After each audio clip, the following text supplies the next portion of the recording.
కాకినాడ జిల్లా కోటనందూరు మండలం పాతకొట్టం గ్రామంలో గల శ్రీ శ్రీ శ్రీ శ్రీదేవి భూదేవి సమేత శ్రీ శ్రీ శ్రీ ప్రసన్న వెంకటేశ్వర స్వామి వారి దేవస్థానం నందు ధనుర్మాస వ్రత పూజలు ప్రారంభమైనాయి.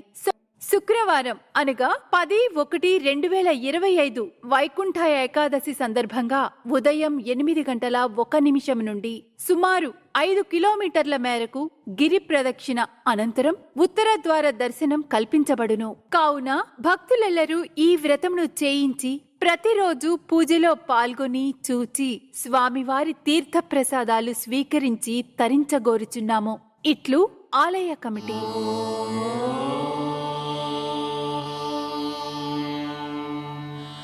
No.